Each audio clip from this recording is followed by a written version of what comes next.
Hey guys, Matt here. We're out in Nevada on a balmy 93-degree day looking for some rock imagery. So let's go.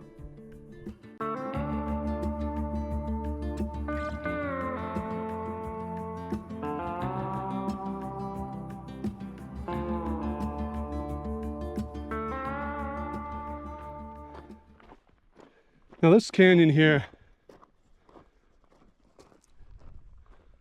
I know that there's sites in it. I have data ahead of time, not much. I don't know where anything is. I just know that there's stuff in here.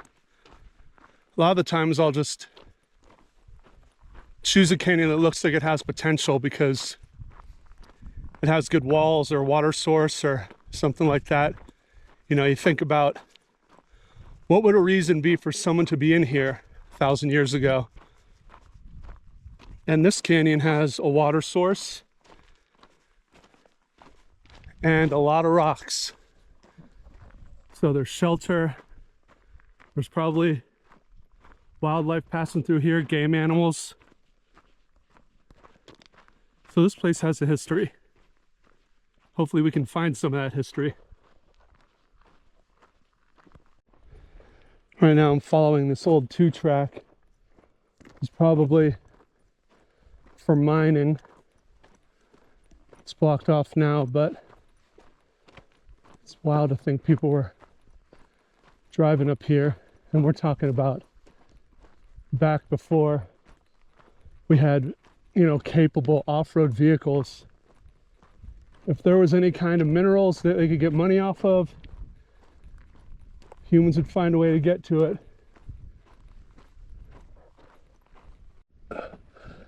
Oh, I saw this rock or this boulder from down there. So hopefully it was worth hiking up to.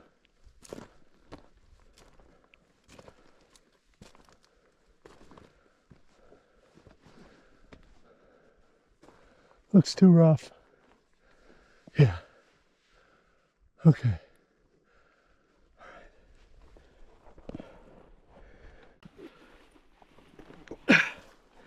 I'm gonna do this thing, YouTube thing.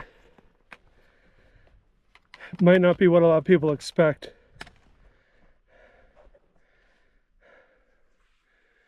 Because it's not like I find stuff all the time. I would say, unless I have, you know, data ahead of time, and I just choose a spot to go explore, probably have like a 20% success rate. And if I'm going to be true to what I do out here, I guess I should include not finding things as much as finding things in these videos. It's actually a really comfortable resting spot. I'm in the shade. I got this insane view. It's nuts. I mean, it's amazing the difference in temperature shade makes. It's comfortable up here. It's breezy. I'll be able to see if a mountain lion creeps up on me unless it comes up from the top right here and kind of pokes its head down and jumps down. You know, other than that, I think I'm doing okay.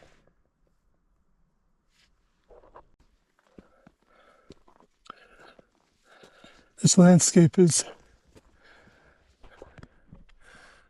crazy. Look at those peaks.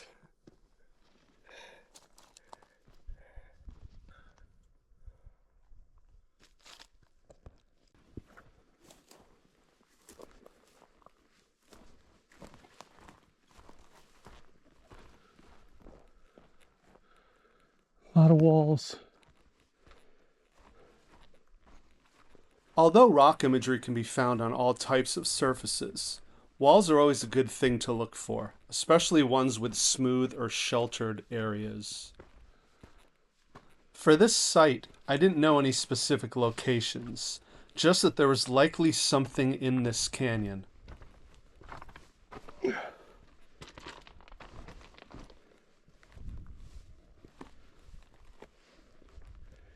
I don't know. Oh, shit. And just like that, some pictographs up there.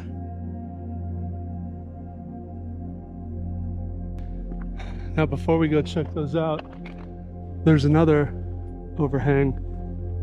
I just want to scope that out real quick.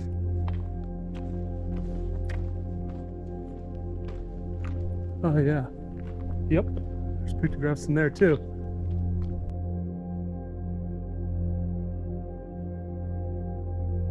There's a little sign. All right.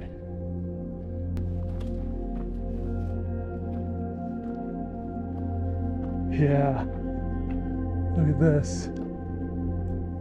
Bunch of figures. I believe these are Fremont style, and this is probably one of the sites that are the furthest west for this style of rock imagery. The Fremont culture, dating from around 400 to 1500 CE, was mostly centralized throughout Utah. Their wide range covered most of the state, but also stretched into the surrounding 5 states of Idaho, Wyoming, Colorado, Arizona, and Nevada. Oftentimes, these maps that show cultural ranges vary depending on who made them and what sources they used. The maps can get updated as more archaeological sites are discovered, so the borders of cultural range are constantly changing. This site is attributed to the Great Basin or Parowan Fremont, the westernmost people of the Fremont culture. An excavated corn cob from the site was carbon dated to 1245 CE.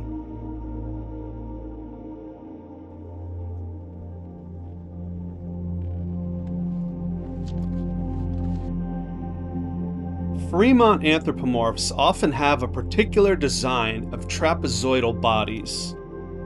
In this D-stretch image, there are at least 8 anthropomorphs visible.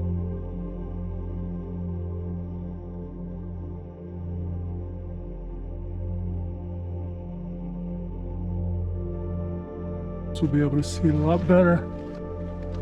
It's actually a lot. These pictographs are assigned to the Kachina phase of the Parowan Fremont, and they're probably around 800 to 1,000 years old or more. And at least a couple of these, it looks like there were multiple colors used, so these would be polychrome, meaning more than one color. You can see red or orange and kind of a yellow. In these comparative D-stretch images, you can see that there were multiple colors used, especially around the headdresses here.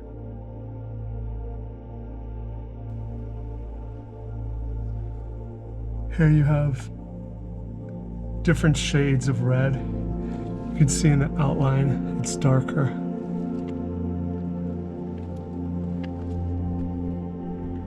This one too, if you look at the antler headdress, you can see yellow around the antlers.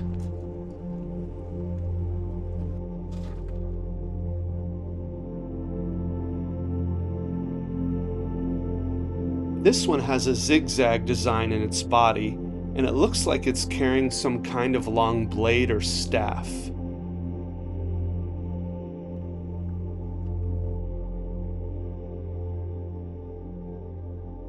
Another rectangular-headed figure with some kind of dot pattern in its head and body, and possible fringed headdress or antlers. This figure has gotten a lot of runoff, but you can see it's holding the same kind of plant as this one. Looks like it has antlers as well.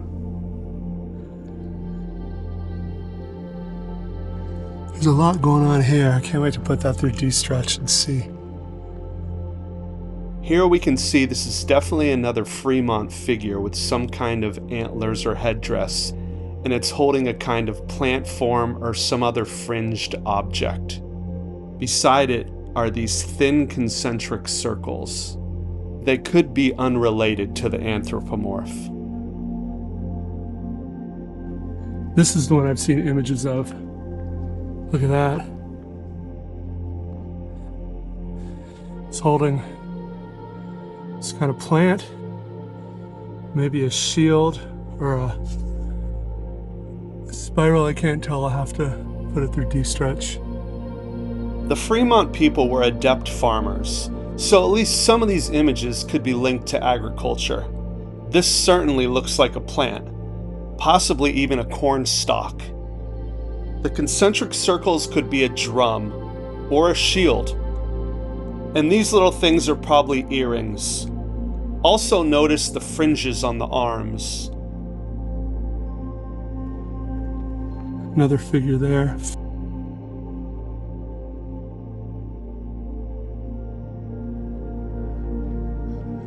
See if there's anything higher up. Then we have this sign here. If you ever see one of these, you know there's some good stuff nearby. But mind the words on this.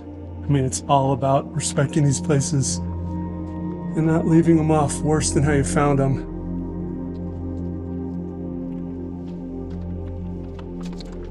Can't tell if there's anything down here. Wow, this is an awesome site. Some up there. Zigzag. Some other stuff that I can't really tell. And then, even over here,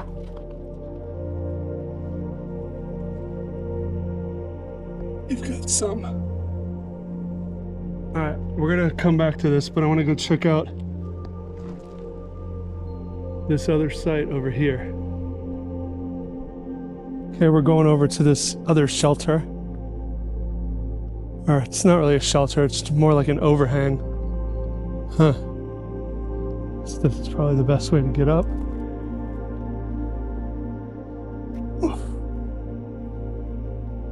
You have some glyphs. Right here. Look at that. Elongated figures kind of going up into that crack. These anthropomorphs look different from the others.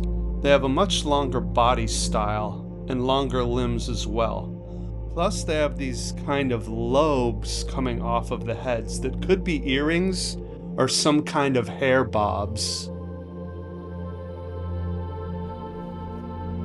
More horned figures, Fremont.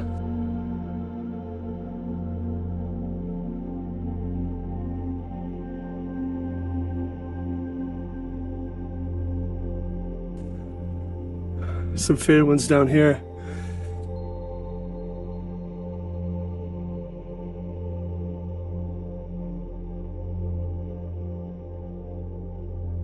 This spot doesn't have as much coverage as that shelter over there, so these are really starting to fade. But you can still see it pretty good. One of the reasons pictographs last as long as they do is that they're usually situated somewhere that protects them from the elements, like under an overhang or in an alcove or cave.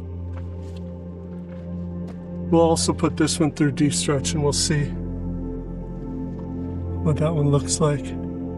D-stretch is an extremely useful tool when looking at faded pictographs, but it can't always work miracles. In this case, the black paint looks about the same as it did before I used D-stretch. You can just make out a handprint in a partial anthropomorph. Faded concentric circles.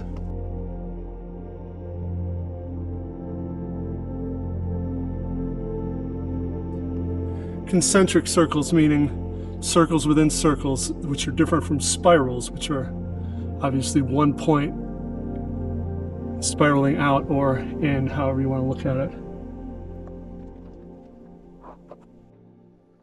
I guess if I'm going to be making videos showing these sites, I have to make a point to talk about etiquette.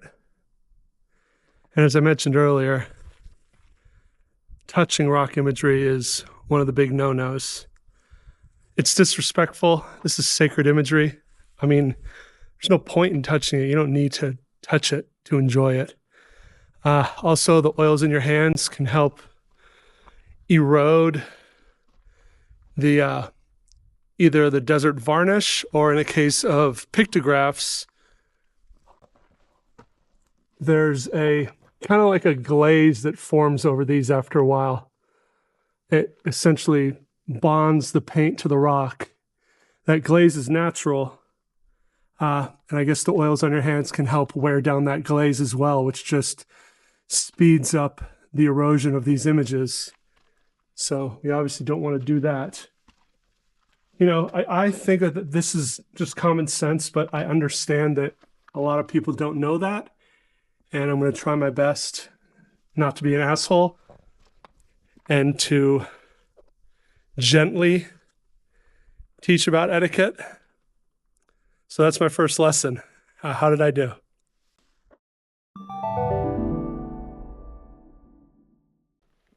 We're going to keep looking.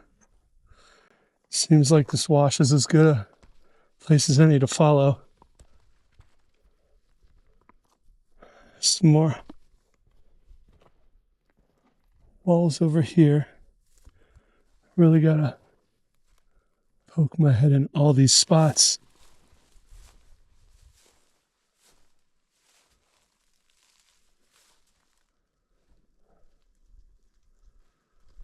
Nope. Oh, man. This is fun.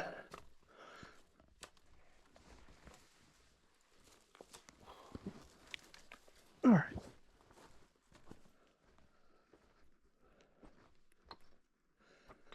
Now, there likely won't be any imagery on boulders that are right up against this wash, because this would have been getting water. It's not like they were hanging out in this. They would be hanging out on the sides.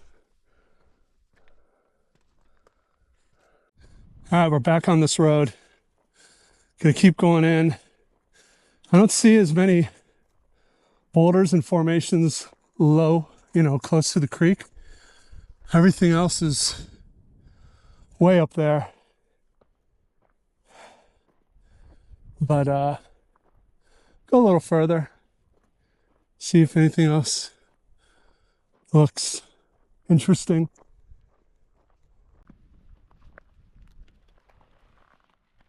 Oh, I guess you do.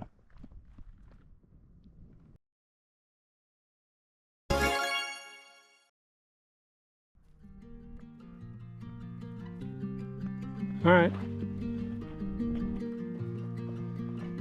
All right, we're heading back.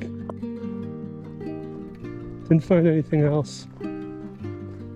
But it's still generally early in the day, so maybe I'll have time to go find another spot. We'll see. All right. Well, that was a pretty good hike. Good second video, I guess. Like, subscribe, pledge fealty. Link should pop it up. There it is. All right, thanks a lot. See you next time.